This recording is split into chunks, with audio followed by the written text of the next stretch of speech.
E aí, gente, Renaissance aqui. Essa é a aula 8 do nosso curso sobre economia, introdução. E a gente vai falar sobre investimentos. Tem um curso no canal só sobre isso. Tem uma aula, por exemplo, de 7 horas, acho, ou até mais, só sobre investimentos, que foi uma compilação no canal com aplicativos para investimento, ferramentas para investimento. Eu até falei sobre opções, mostrei na prática como funcionam opções, as técnicas de opções e tal. Straddle, Butterfly, esse tipo de coisa. Então a prática tá lá. Aqui a gente vai mais pra teoria. Então é uma teoria mais tanto individual quanto aplicada para macro, né? Então, por exemplo, esse símbolo significa investimento no contexto da nossa notação aqui. E quando eu coloco mais em cima, significa investimento de forma eficiente, né? O que é subjetivo em certos contextos, né? E cai de capital. Então é capital sendo alocado. Então investimento com capital sendo alocado. Pode ser através de empréstimo, poupança, não importa. Isso daí a gente vai ver depois. Um investimento em qualquer setor, que pode ser qualquer setor possível e imaginável. Esse investimento ele vai gerar, possivelmente, produção de N produtos. Uma produção óptima. O que significa isso? O investimento óptimo é um investimento que, no caso, ele é bem sucedido, que ele foi bem sucedido. Porque é impossível você saber se um empreendimento, uma alocação de capital, de fato, vai ser bem sucedida.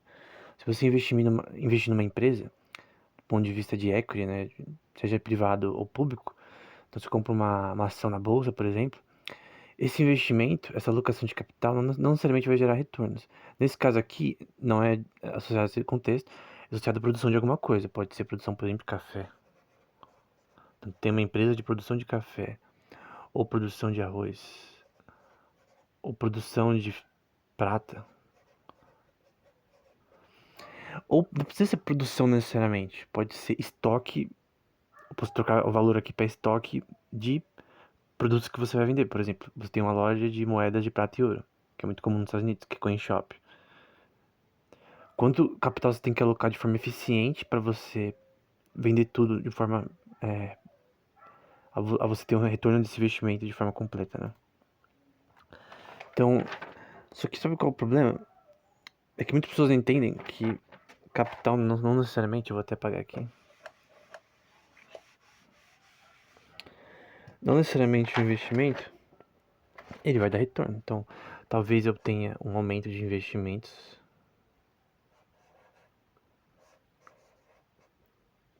num setor. Isso daqui nada mais é do que uma derivada, tá? Ao longo do tempo. Essa simbologia. Eu já falei disso anteriormente. Tipo, a notação é assim, mas tudo isso daqui é derivada. Derivada do tempo, derivada ao longo do tempo. Então, esse investimento, ele pode vir a não dar lucro. Quando eu coloco tracinho aqui, esse símbolo aqui vai resultar em alguma coisa. Quando eu coloco tracinho, quer dizer que não vai resultar. É comum na matemática esse símbolo. Não vai dar lucro.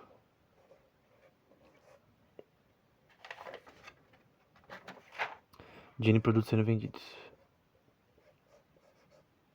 Então coloquei um lucro não óptimo, né? Então o que significa essa parte aqui de baixo?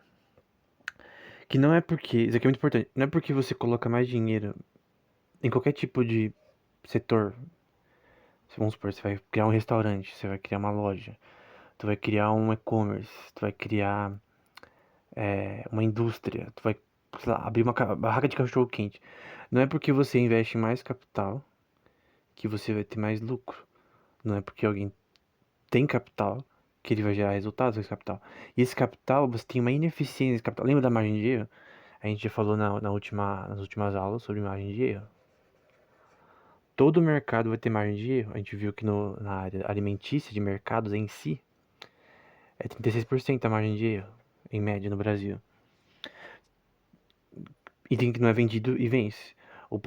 Na área de café, por exemplo, vamos supor que seja 25%, eu tô chutando aqui.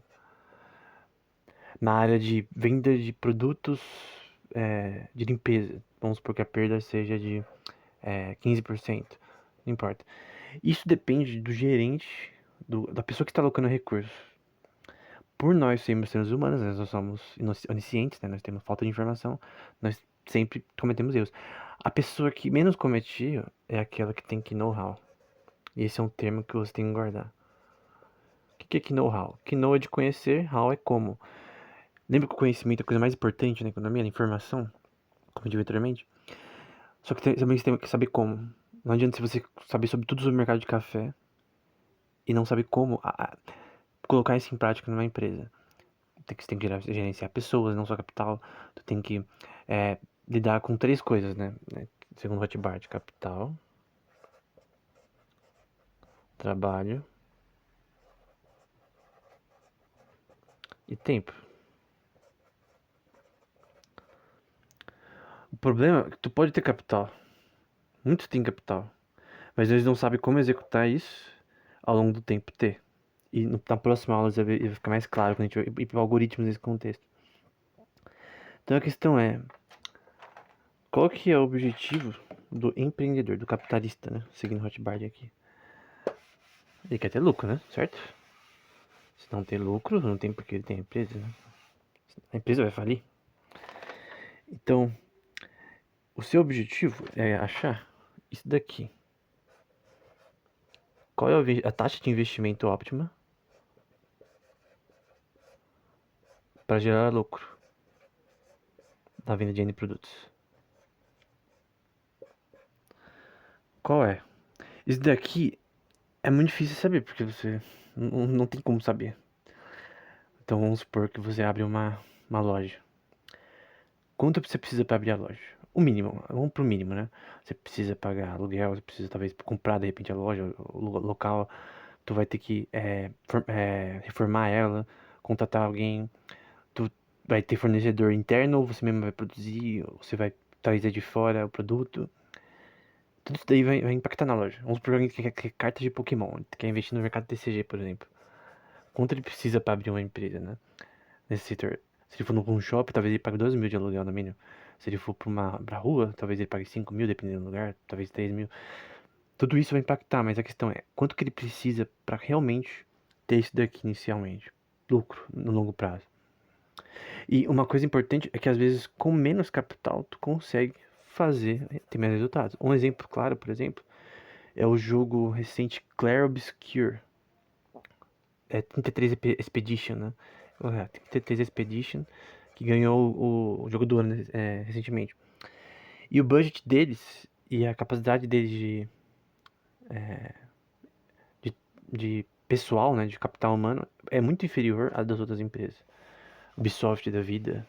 Como que eles conseguiram fazer com menos capital gerar lucro? Como alguém consegue com menos capital, menos recursos gerar mais lucro do que outras empresas? Porque tudo em relação a produtos tem a ver com uma ideia, né? Serviços. Uma ideia, execução da ideia,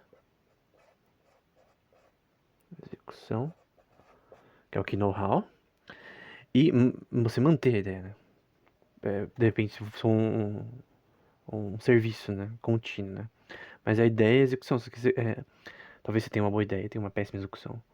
Ou uma continuidade dessa execução, né? Então você pode ter consistência, né? Uma consistência ruim, né?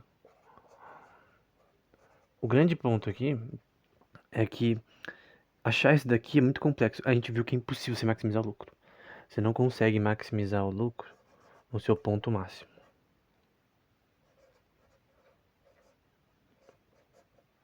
É impossível. Você não consegue achar a maximização do lucro, a maximização mais, assim, tipo, sem erro, sem margem de erro. Tipo, não admitido erro, isso aqui é impossível. Porém, tu pode minimizar seus custos ao ponto de você criar uma teoria de Von Neumann, uma teoria Minimax.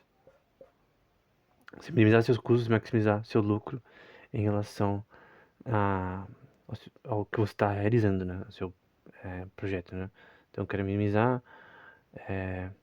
por exemplo, meu custo em relação ao meu faturamento. Então, tem um custo em capital.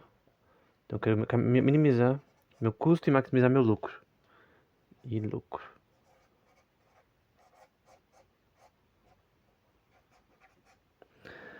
Então, o teorema de Minimax e Verne tá até na tese original do Teoria dos Jogos, tá? Antes dele escrever o livro com o Morgenstern lá, ele escreveu um artigo, acho que em 1950, não lembro exatamente, sobre esse teoria dos jogos, né? Que o tema central é esse teorema Minimax, né? Por isso que eu tô colocando aqui, pra mim é muito importante. Então você quer minimizar seus custos e maximizar seus ganhos. Só que você não sabe isso daqui. Então às vezes a pessoa tem 100 mil de capital, mas ela poderia fazer a mesma coisa com 50. E às vezes a pessoa com 50, ela tem menos, mas ela faz mais porque ela tem menos. Porque ela tem que se virar. E às vezes a pressão de se virar acaba fazendo você optimizar seus recursos de uma forma melhor. Então às vezes a empresa escala muito, tem muito capital, mas tem tanto que não sabe como alocar ele. E acaba fazendo merda. Então você tem que ter uma gerência muito mais expansiva para lidar com esse problema, né? De alocação de capital nesse contexto. Então, esse é uma questão importante, né? Então, deixa eu ir profundo aqui, só pra quem quiser tirar um print. Aqui é E, tá? Esse daqui significa E. Esse é simples. Então, o grande ponto aqui é que não importa. O capital é muito importante. Tipo, sem capital não tem como você fazer certo tipo de investimento. Mas o grande ponto é que não necessariamente mais capital gera mais lucro. Não necessariamente mais capital diz que você é eficiente. Eficiência de investimento é uma coisa muito complexa e demanda conhecimento, que know-how, na aplicação da ideia, da execução da ideia e a consistência em manter ela se for algo recorrente, né? Se não for um produto finalizado, né? É um produto que ele é constantemente atualizado, né? Principalmente software, por exemplo. Então você tem que ter uma consistência para ter novas mudanças que vão melhorar o software, etc. Para agradar os consumidores. Tudo que importa aqui, até o Bauer, no livro dele, The Ultimate Foundation of Value, o Bauer, né? Ele fala sobre como, no finalzinho, literalmente na última página, ele fala sobre como a essência do valor, a teoria da utilidade subjetiva é agradar o consumidor. Só isso. Tu vê isso em Mises, tu vê isso em Hotmart, tu vê em qualquer austríaco isso daqui. A última, tipo, a fundação mais básica do valor de qualquer coisa, serviço, produto, tipo de coisa, formação de capital é agradar o consumidor. Se não agrada o consumidor, no fim, seu investimento vai se tornar um investimento com retornos negativos, né? Vai ser uma forma de investimento ineficiente, né? Então esse capital vai ser colocado ineficiente, vai ser absorvido na economia. O que é ser absorvido? Esse é um termo do Fritz Matulup. Então, Matulup escreveu um bom livro sobre, acho que sim, sobre transações internacionais.